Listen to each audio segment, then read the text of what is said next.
y'all just gonna have me sitting out here looking real slow? When last week I asked, what does Angela do for a living to be in graduate school? Now none of y'all, my A1 day ones, my homies, my sasters. What y'all think about that name, sasters? Is it whack? I digress. Y'all got me sitting up here looking like I need a helmet when y'all know good and well that girl's occupation was underneath her picture. So that's how we are now.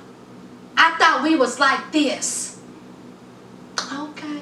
Well, all right. Well, I thought y'all loved me, but you know, all right.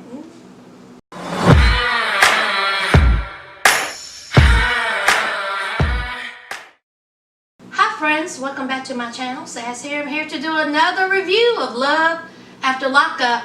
This episode was much better than the last two. Now, since we're talking about Miss Angela, all right, and her occupation, she is a mental health therapist. Child, don't even get me started on that. So you're a mental health therapist, and your boyfriend, Tony, is running a little Jackie Shive on you. Let's talk about it. So Angela, she's out with her sister and her ex-con friend. You know, checking out wedding dresses. Now I will say, the first wedding dress she tried on, she looked real nice.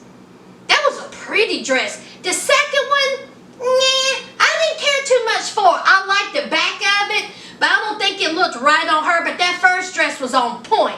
Too bad she won't be using it. So, she's trying on the dresses, and her sister talking to her ex-con friend. Her sister's like, listen, I don't know nothing about this Tony. I don't trust him. I think he is using my sister. And so the ex-con friend said, I can do one better. I for sure know that he is using your sister because I was him. And so the sister looked at her like, oh, what now? The ex-con friend said, now listen here. When I was in prison, I had 2 or 3 guys that I was lying to, manipulating, deceiving, just so they can send me money. Okay? So I can get drugs. And honey, the sister was like, you was getting drugs in prison? The ex-con friend was like, sure was.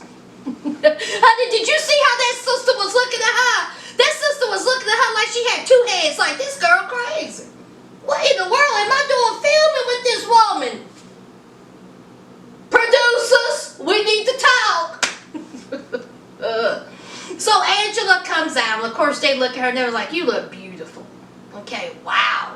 She gets a phone call from Tony. So she was like, hey babe. And he was like, listen, I got something to tell you. Now, this is Tony's story. Tony says that a friend picked him up after work. Now, Tony has a job. He sure do. He is a housekeeper at a motel. So a friend picked him up so they could go play some basketball. Now, they were so immersed in the basketball playing that he done lost all track of time. He did not make curfew. So the people at the halfway house were sending him texts. Where you at? Come home. Now, instead of him taking his butt home and just explaining the situation, he goes on the run. Now, tell me if his story makes sense. I said, now, Tony. Lies, honey. L-I-E-S. So, of course, Angela was like, now listen here, this ain't really adding up. Tell me, was it drugs? He didn't say nothing. He says, I don't want to get you involved. She was like, where you at? He says, I ain't going to tell you where I'm at because I ain't going back to jail. Okay, I messed up. I don't know what's going to happen. So he hangs up on her. She's talking to her sister and the ex-con friend, and they're like, what happened? What is going on? So Angela is telling them the story, and her sister was so funny. Her sister said, he out there doing something he ain't got no business. She said either drugs or a woman. The ex-con said drugs or both. She was like, man, I know this like I am him. He's somewhere lying, girl. with a woman, drugs, or both. Okay. So Angela, she is all tore up. Alright. She just don't know what to do. Let me tell you what you do, Angela. Cry in your pillow. Now you had a guy, Tommy, who was telling you Tony is no good. Now you went ahead and told Tommy you didn't want him. Even though Tommy, I believe, have a job. We know he has a vehicle and he seems like a cool dude. But you wanted Tony, who can't stay out of prison for a week. I just don't understand how grown men can't make curfew, child. Alright, so that is Tony and Angela, a.k.a. Sable. A whole fool. Shenanigans. Let's talk about somebody else who ain't getting out of prison, supposedly. Andrea and Lamondre. So, Andrea, she is ready for her boo to get out. I think he gets out in 14 hours. She's packing the bag. How many shoes did she pack, y'all? I said, how many shoes y'all need? She's packing up the bling bling. Because as she's done told us several times, apparently Dre has all kinds of money. Alright, drug money. Alright, her dream car is a Porsche. And when he gets out of prison, that's what he's gonna buy her, a Porsche, y'all. Okay, so she's sitting on the couch, she's talking to her sister, you know, she's excited her man getting out, she's a little nervous her man getting out, and then she got that fatal phone call. 14 hours before her man's supposed to get out, here comes Dre calling. Okay, and he was like, listen here, listen here. I got some bad news. So she was like, what is it? And he says, I ain't getting out tomorrow. She says, you have got to be kidding me. She said, you lied, right? And he was like, no, I ain't lying, just listen. Okay, something went down Friday. And my attorney told me today that I can't get out. And she was like, what? She was like, if you knew Friday, why didn't you tell me? I've been running around here losing all kind of sleep, packing up your drawers and socks and bling bling, and you tell me you ain't gonna get out? I need a minute. She throws her cell phone. I'm like, girl, don't break the cell phone. Hell no, ain't no nigga worth me throwing my phone over. None. So she goes into the back room, bathroom. I don't know where she at, crying. The producer's coming there. I was like, listen, I'm sorry. She was like, is this a joke? Are y'all playing a game on me? And the producer says, I'm telling you, this ain't no joke. Okay, this is happening. So, of course, she's upset. Now, guys, is this real? Is he not getting out? Or is he going to get out in like a couple of days or a week or so? Or are they playing a game with her? Is this just a joke? Child, honey, I tell you what, if my man who had been in prison that long tried to joke with me like that, straight to the door. He gonna buy me 2 Porsches, making me go through all that anxiety and stress because you try to be childish, child. That's Dre and Andrea. Alright, let's talk about Lizzie and Daniel. Child, boring. Didn't I tell y'all that they were going to be the boring ones? Let me make this under 10 seconds. Alright, Daniel still acting immature, talking about, I cannot believe I see cows and land and trees and grass. The mama over there looking like foolish too, laughing, giggling. I'm like, child, I wouldn't be able to last 5 minutes in the car with those 2 bozos. You hear me? So they go to a restaurant. And Lizzie's mom is meeting Daniel and his mom for the first time. So they get to the restaurant, kissy kissy, huggy huggy, handshake. They sit down to talk, and here comes Daniel having him a little cocktail. Okay, he was like, ooh, I haven't had a cocktail in a long time. Okay, I'm used to making hooch. Now, if y'all are not familiar with jail or prison terms, hooch is homemade alcohol that inmates make in jail / prison. What they do is they hoard all of their fruit, okay? Apple peelings, oranges, whatever type of fruit they had that day on that plate, they hoard it. And what they do, they put it into a sack or a bottle, anything that they can, a pillowcase, anything that they can, put it in, and it ferments over time, and of course they drink it, and it's a hot mess. Don't ask me how I know. No, I found out. Look, the reason why I know all this is because I know all this. Let's move on. So, if you are familiar with Oz and orange is the new black, you should know what hooch is. So, they're sitting there talking to his mom. It's like, listen, y'all know what happened the last time y'all was together and he was drinking. Okay? So, of course, Lizzie tells the story again about how, the last time they was together, he got drunk, tore up, passed out. The house got raided. He went to booking. That was the last time they seen each other. So, he was like, Mom, chill out. Okay? That was in the past. This is the future. I'm good.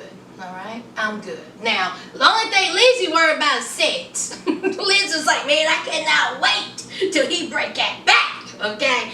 But again, she has a secret. All right? So, child.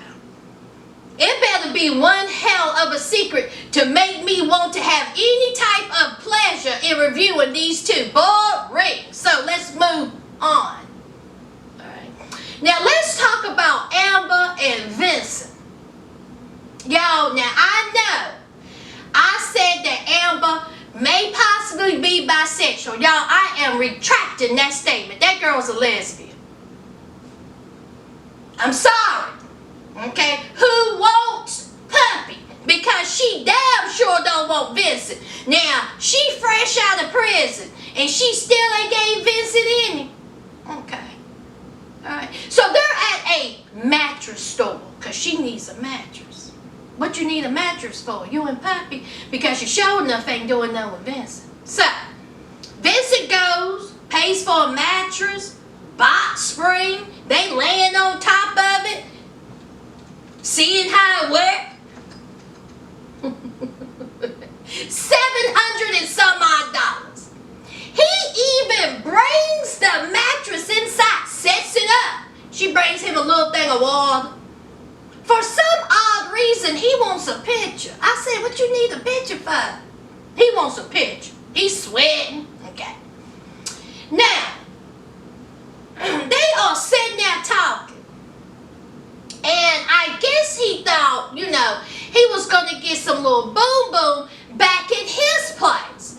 Because, Puppy's mom said, you ain't going to do nothing here. You are not allowed to spend the night. There's no boom-boom. So, that's it. And what about when Puppy's mama said, I'm going to go ahead and get ready for bed? And it was full daylight. I said, what time is it in Atlanta? What time you go to bed, Puppy's mama?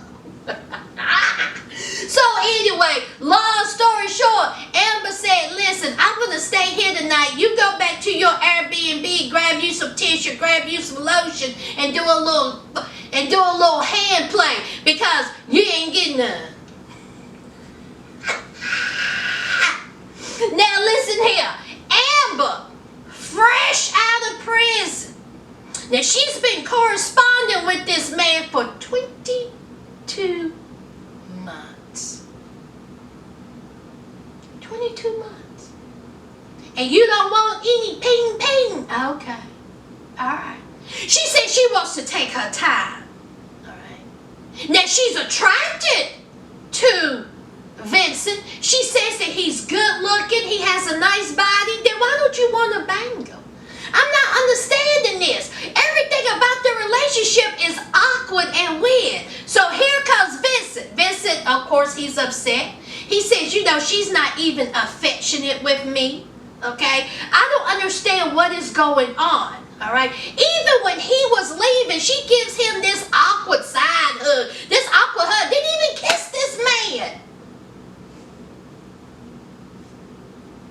Vincent, honey, what's going on here? Why are you accepting this? All right? Is the love that deep? Because, honey, she ain't showing me nothing. Okay? She's showing me that she don't want to have nothing to do with you. I don't understand these people. Okay? So, anyway, what do y'all think about Amber and Vincent? Okay? What do you think about it? Child. Alright, let's talk about Lacey and Shane. Now, as we know, Lacey, she didn't have sex with Shane. She said she wants to see where this relationship is going. And she got feelings for Shane. Alright? Deep feelings. And somewhat she's regretting that John is getting out in a couple of weeks because this is how much she is falling for Shane. Even though they didn't have sex. She wanted to wait. Is that right? Alright, so then she gets a text from John. I said, the inmate's testing now? How is John sending a text? So, of course, she lies to Shane. Alright, don't know who it is. You know, the dad got to check on the, dad, because the dad still got the kids. So, John just want to know what's up. Why are you avoiding me? What's going on? So later on, she says that she does feel a little bit bad about lying to John. But hey, she's just doing what she got to do right now with Shane. So they end up at a cafe. Now y'all, when I tell you this, now they in Virginia. One thing I know for sure, I ain't never stepped foot in that cafe. But I bet you the food is fire. You want to know how I know? Because those mom and pop cafes, hole in the wall cafes with the green seats. When you slide in, you get stuck a little bit. Honey, when I tell you the food is fire. Napkin dispensers, the ketchup bottle already on there, fire. Honey, they ain't doing nothing but cooking that food in lard, bacon grease, and butter. Let me tell you something. That food was bomb. So anyway, so the best friend shows up. Now we have seen the best friends play out on these shows. 90 Day Fiance, Love After Lockup. Okay, the best friends come in like bulls. Okay, they don't never end up liking the boyfriend. Honey, the best friend was like, let me tell you something. If you hurt her, I will kill you.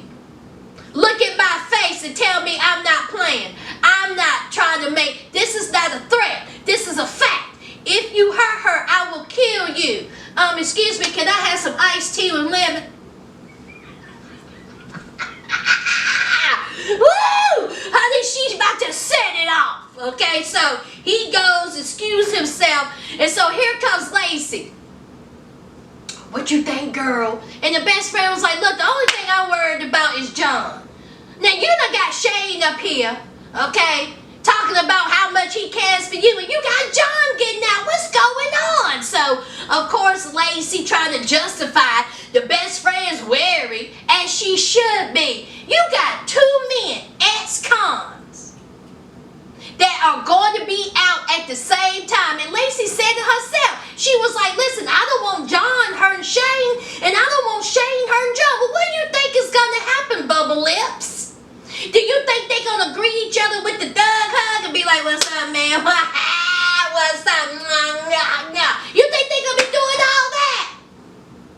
Honey, you brought this on yourself, child. The trio of fools 2.0. All right, let's talk about Cheryl and Josh. Y'all, I like Josh. Cheryl, not so much. Okay. Now, as we know, Josh, he got, he is getting put on house arrest. So he has to go and get one of those ankle bracelets. But before he goes, all right, his mom is meeting him and Cheryl at the restaurant. Now, when I tell you his mom walked in with laundry, I said, what's his mom doing walking in with clothing? What's going on here? So, of course, Cheryl, she cannot stand Josh's mom, and Josh's mom cannot stand her. And we found out why, friends. We found out why. Now, as the story goes, Cheryl was at Josh's mom's house, Mama Josh. Mama Josh's husband, Kenny, asked Cheryl to go get him a bill. Now, instead of Cheryl looking at Kenny and saying, hell no, okay, I ain't your wife, ask your wife get you a beer. She didn't do that. She went to the refrigerator and bring back the beer. Now, in Mama Josh's eyes, that meant that Cheryl and Kenny done slept together. Did I miss something, friends? Trailer park. I said, what in the world? Where's the rest of the story? This story had more holes than Swiss cheese. I said, where's the rest of it? I mean, what happened when she brought the beer back? Did she rub the beer can up against his testicles? When she gave him the beer, did she do a little bit of hand motion? When she handed him the beer, did she lick the can? I mean, I'm missing something, right, friends? Why is it that Mama Josh thought that just because she handed this man some beer that they done banged? I am missing a lot. Fill me in, friends. I have questions. Give me answers. So Josh is telling his mother that, listen, I got to get on the ankle bracelet. I'm going to have to stay with you. And so she looked at Cheryl and was like, well, how about her? Okay, I don't feel comfortable with her coming in my house. As you know, she's banging my husband and stuff. Of course, Cheryl said that didn't never happen. So here comes Mama Josh. Mama Josh said, where your kids? Mama Josh was on one, honey. You can tell she cannot stand Cheryl. Okay, she done accused her of sleeping with her husband. Then she's accusing her of being a bad mother. I said, child. Cheryl was like, my kids are fine. Okay, I will see my kids when all this is over just to make sure that me and him are cool. Okay, we good. So, of course, she gets up. She gets upset. Cheryl does. Gets up, walks out the restaurant, and go cry in her car. All right, of course, here's Josh. He's like, Lord have mercy. They are going to have to get along. I just don't want them to beat the hell out of each other inside this restaurant. So, Josh, he gets his little ankle bracelet. They're driving down the road. Cheryl is going off, honey. She was like, how's she going to accuse me of that? Okay, I don't even want her husband. He tore up from the floor up. I'm not going to cheat on you. And if I did cheat, which I ain't going to cheat, it ain't going to be with him. He look like who done it what for. I'm sick of your mom. I can't stand that B. Honey, she was calling Mama Josh all kind of B words and everything. And she was like, look, I'm frustrated. Okay, I need some ping.